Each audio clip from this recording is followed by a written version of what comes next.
Hello and welcome back to Football Manager 2020 with Newcastle United. We are almost at the end of February in the year 2027. We are up against Schalke in the first match of the episode, and we are already 1-0 down after the first leg. In between episodes, we have not been particularly good. We have lost 2 of the 3 games that we have played, starting off with a 3-0 defeat against Chelsea away from home. We were rubbish in this match. Then, against Schalke in the away leg of the Europa League, I nearly said Champions League, we got knocked out of that. In the away leg of the Europa League, it was a 1-0 defeat to Reece Oxford with the only goal of the game here. And then against Wolves, we turned up, we win 4-2, Fite up, Helinho, Nicky Monasterio and Johan Mylard with the goals here. So obviously we've played 2 league games in between episodes. We're now on 42 points.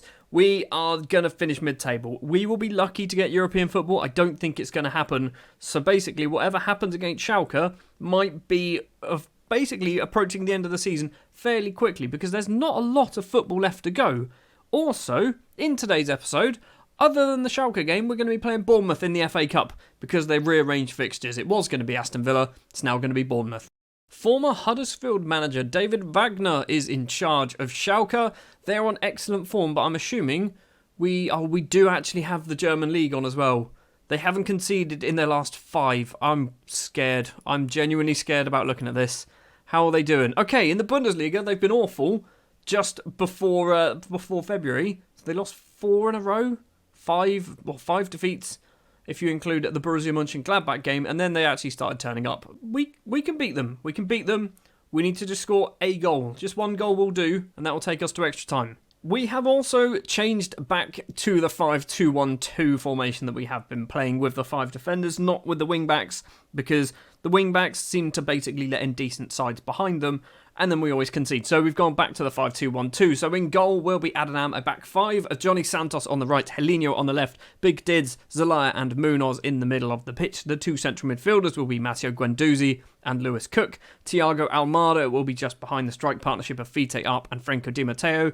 Christ Chole is doing pretty bad at the moment. He's on a really bad run of form, which is why we're playing Guendouzi and Cook in the middle. Chole is on the bench, however. So they are playing Reece Oxford once again, the goal scorer. They've got Weston McKennie as well, who was, I was going to say a wonder kid. Was he a wonder kid on one of the last few games? Still very good at football, the American. Up front, they also have Joshua Zirkzee, who I signed for Bournemouth in the beta. I know he's good. Right, so we are 1-0 down after the first leg. Obviously, we didn't score an away goal. What we need to do is firstly make sure we score a goal. Ideally, from this first attack would be great. And also, not concede, because conceding a goal makes it a lot harder on us. We've crossed the ball in. Guendouzi is there. His headed effort is wide of the post. 20 seconds on the clock. We've already had a chance.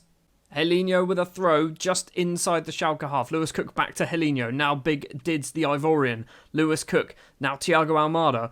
Helinho's making a good run. So is Johnny Santos on the right-hand side. He's got 2 in the box. Helinho's 1 on the head. And Helinho has scored his 2nd goal of the season. And the left-back makes it 1-0. It is 1-1 on aggregate. We are not out of this competition yet. I was thinking, going into this episode, that we are basically done. This is kind of going to be a little run down towards the end of the season where we're going to finish mid-table, get knocked out by Schalke, and basically be pretty underwhelming. Helinho keeps the dream alive. Well, a couple of minutes later, we've got another highlight. McKennie with the ball for Schalke. Otavio on the right-hand side is Schopf, maybe. Serda gets round Helinho, the goal scorer, in the penalty area. Helinho doesn't manage to get there. Xerxes hit the post. Munoz gets the ball clear. Serda collects it once again. They are still keeping this ball alive. Put a foot in, please. Otavio back to Schopf.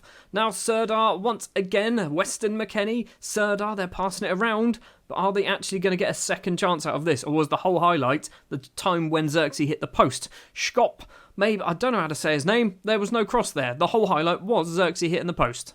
And now Franco Di Matteo's got injured. Right, he's going to obviously have to come off. We're going to bring on Nicky Monasterio, who hasn't really done a huge amount.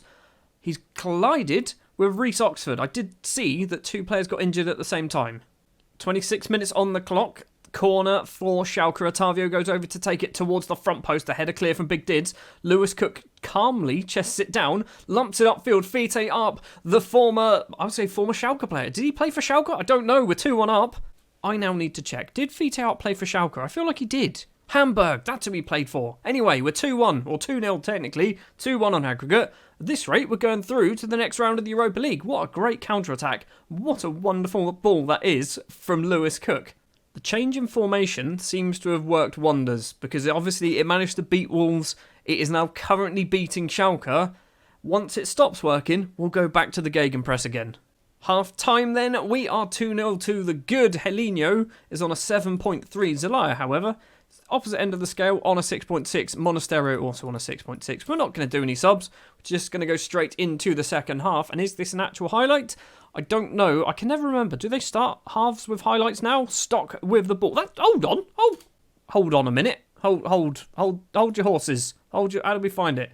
He's ours, isn't he? He is ours. Marcus Stock is definitely ours. He's on loan at Schalke. He's playing against us, which I didn't think was allowed, but apparently he is. Fair enough. Well, he's losing. There is a highlight going on. I guess I should probably talk about that. Bothra, maybe, number 10 with the ball for Schalke across. Harrit now collects it. Half-time substitution by the looks of it. Agustinson. Lots of confusing names in Germany, apparently. Weston McKennie, I can get that one. That's nice and easy. Agustinson again. McKennie across. Serdar can't get there. Lewis Cook collects it. Cook once again potentially causing a break. He's just going to go it alone, isn't he, the greedy bugger? Lewis Cook does go it alone. Schubert makes a save. Vite up. Can't manage to keep it in play. We win a corner instead. I'd love Marcus Stock to just jump up, header this into the back of his own net. Almada's corner comes in. Big Dids is there. Doesn't go for the header. Is going to collect the loose ball, though. But the highlight just ends. Fair enough. Helinho with a throw. Lewis Cook, who I think has had a great game. Fite Arp is there, should have scored. Gets the rebound. Has been tackled, though, by Marcus Stock. And Schalke get the ball clear. Was just about to do a sub, then realised we're only on 56 minutes. So far, this second half has been fairly highlight heavy, if I'm not mistaken. Now we're like 10 minutes later. Now we'll do the sub. We're going to do Almada off. We're going to do... What are we going to do? Lopez Bays, and then we'll rearrange. We'll drop Monasterio to be just behind the striker. Let's do it. We're doing it. I don't know why we're doing it, but we're doing it. You can be a complete forward on attack. I don't know. This is the worst decision. Why have I done that? We're essentially playing the formation now that was kind of the cheap formation in last year's game, isn't it? With 3 strikers, because you'd always seem to have enough players up there to just overwhelm the defence. Since we've done it, however, we've had no highlights, which I'm perfectly fine with, because if we concede a goal, we do go out. The full-time whistle goes. The second half, after a first 10 minutes, which was, I think, was filled with lots of highlights. Second half, not a lot happened. 2-0 victory. We are through to the next round of the Europa League. I'm going to calmly say well done, and then walk away before we ruin anything. Right, looking at the teams then that we can get in the next round. Atletico Madrid, who beat Salzburg 10-4 or 6-2 on aggregate. No, 6-2 or 10-4 on aggregate. Ajax losing to Feyenoord 3-0 after the first leg. Monaco beating Spartak Moscow. Southampton beating Copenhagen. We obviously beat Schalke. PSV beating Standard Liège. Roma beating Young Boys. And then Sporting beating Olympiacos. We can do a job as long as we avoid Atletico Madrid, Monaco, and probably Southampton, because I really struggle against them. Right, when is this draw? Also, what's the injury like? He's out for 3 weeks. It's not the end of the world. Right, second knockout round. The draw date. When is the draw date? The 26th of February, tomorrow. Right, we're going to go forward to that then. We're going to find out who we have in the second knockout round. So something I've remembered as we enter the second knockout round draw, this now includes the teams that won their groups. So, because basically we had to go through this last year and we went straight into the second knockout round. So there's actually some very good teams in here. Sevilla, Spurs, Valencia, AC Milan, Borussia Dortmund, Real San Sebastian have joined as well. Who else we got? AZ Alkmaar, Lazio, PSV. Were PSV in there? I think PSV have also made it through. We, along with Southampton, are the lowest seed still in the competition. Right, I'm pretty sure we're going to have Southampton. It's going to happen. It's not. Okay, right, down to the final 4 fixtures then. We are at home for the first leg.